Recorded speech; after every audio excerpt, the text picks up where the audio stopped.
Atomic Habits by James Clear has held a high rank in the personal development and self-improvement sphere for many years. The author presents an engaging and accessible explanation of how small, yet systematic changes in our daily routines can lead to substantial results in various areas of life, whether it's health, career, or relationships. According to the author, the key to change is encapsulated in the very title of his work. Atomic habits are the tiny building blocks that shape all of our actions and ultimately determine the quality of our lives. James Clear notes that many people seek quick fixes and instantaneous solutions, like a magic diet to shed extra pounds in a few days or a secret technique for learning foreign languages in a week. However, he emphasizes that genuine transformation arises from those minuscule, initially imperceptible efforts. Improving by 1% each day eventually compounds and leads to major shifts. In the book, he references the idea of compound interest, borrowed from finance. If a habit delivers even a modest but regular benefit, it can grow to a massive scale over time, much like how bank interest accumulates and multiplies an initial sum. Clear offers examples from his own life and from the lives of people who have achieved impressive goals. Athletes, entrepreneurs, scientists. Many of them point out that the hardest part isn't pulling off one colossal leap. It's programming oneself to take tiny, consistent steps each day that polish a skill, strengthen the body, or broaden one's horizons. Interestingly, the author devotes attention not just to the mechanics of how to practice habits, but also to the psychological side of things. He explains that one sense of identity is crucial for reinforcing a certain behavior. For instance, someone who decides to wake up earlier needs to start seeing themselves as a morning person, someone who naturally thrives on early rising and morning tasks.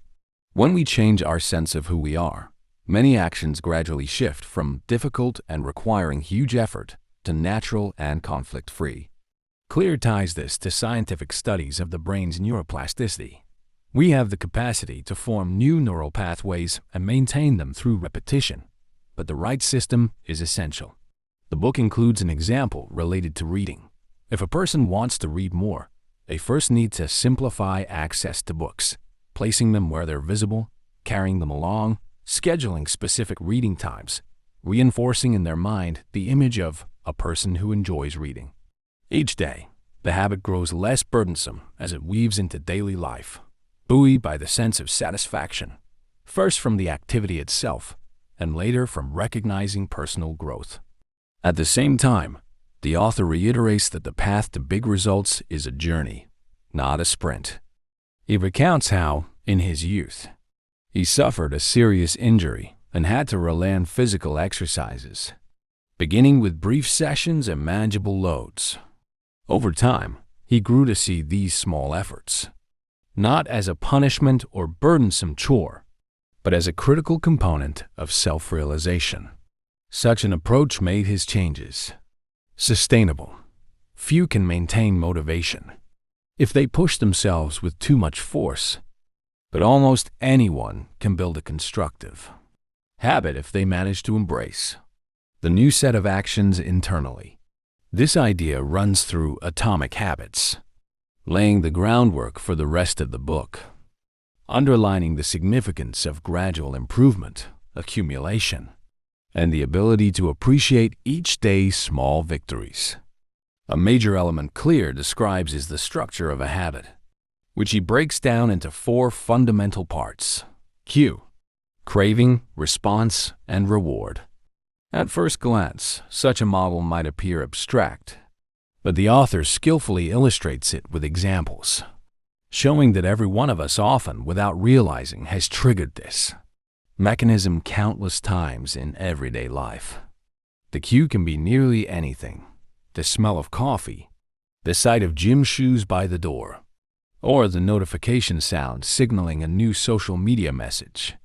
Next comes the craving, that feeling of anticipation or desire, when we imagine enjoying a cup of coffee or scrolling through a newsfeed. The response follows, in which we act, brewing the coffee, putting on running shoes for a morning jog, or picking up the smartphone. Finally comes the reward, a small pleasure that the brain records. making it more likely we'll repeat the behavior. Clear stresses that understanding these 4 stages is especially useful when we want to eliminate a negative habit or establish a positive one. He recommends making the cue for a good habit as obvious and appealing as possible, while hiding it from sight when you're trying to curb a bad habit. For instance, if you want to cut back on sweets, remove the candy from your desk and replace it with healthier snacks, or just keep water around. In that way, the cue candy is always at hand vanishes, and the brain lacks an instant trigger to launch the old cycle.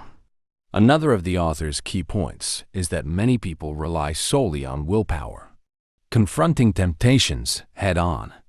Yet Clear emphasizes it's far more effective to reduce the need for willpower by designing the environment in such a way that unwanted habits can't easily take hold.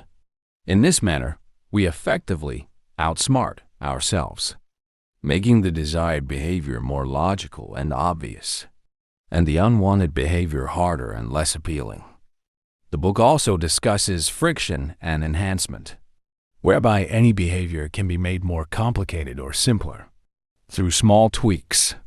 If your workout clothes are laid out the night before, the odds you'll do your morning exercises increase, whereas if the TV remote is stashed at the far end of the room, the urge to watch mindless late-night shows is just a bit less tempting.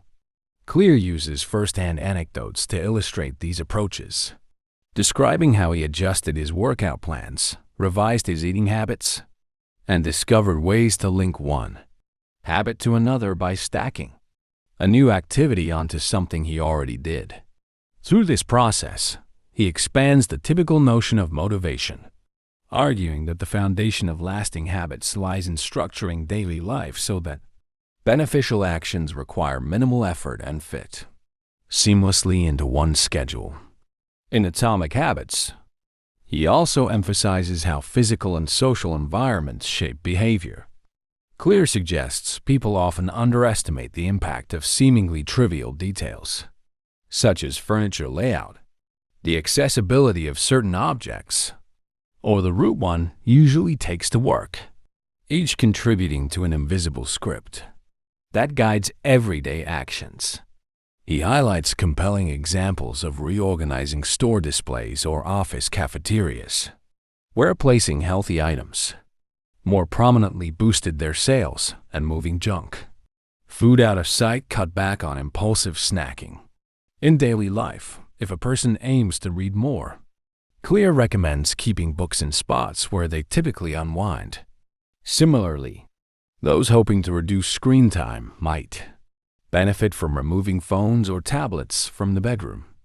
By deliberately shaping our surroundings, Clear argues, we make it simpler to adopt positive habits and trickier to slip into harmful ones. This principle holds true socially as well. The author underlines that people are inherently group-oriented, unconsciously mirroring the behaviors of those around them. If friends regularly work out and lead an active lifestyle, we're likely to follow suit, even if we're not keenly focused on motivation. Conversely, an environment that normalizes unhealthy habits makes it tougher to break free of them. In the book, Clear recounts how group workouts and online challenges serve as an additional catalyst, with participants often feeling a stronger desire not to disappoint teammates rather than relying solely on internal willpower. Moreover, Atomic Habits underscores the importance of social proof, referencing studies showing that seeing acquaintances or respected figures achieve real progress with a certain practice motivates us to try it ourselves. Clear remembers how his friends' initial successes with healthier diets and regular exercise influenced his own perspective on fitness, and he soon realized that surrounding himself with like-minded individuals was far easier than battling his weaknesses alone.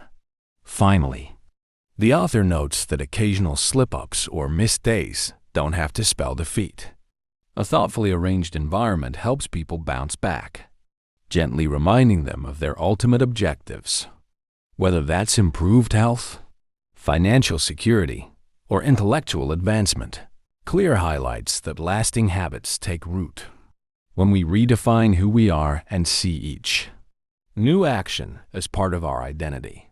He recalls adopting a daily writing schedule by telling himself, "I'm a writer," which eased the process and turned writing into a natural habit. Tracking progress is equally vital. Clear recommends using apps or calendars to mark each completed task, so every small win boosts motivation. He also advises never missing twice. A single lapse is fine, but frequent slips undo prior effort. Ultimately, atomic habits aren't a quick fix. They're an ongoing method for shaping our environment, mindset, and daily actions. Thank you for listening. If James Clear's concepts spark your interest, remember to subscribe, share this video, and drop a comment. Your feedback guides future content, and I look forward to exploring more topics together soon.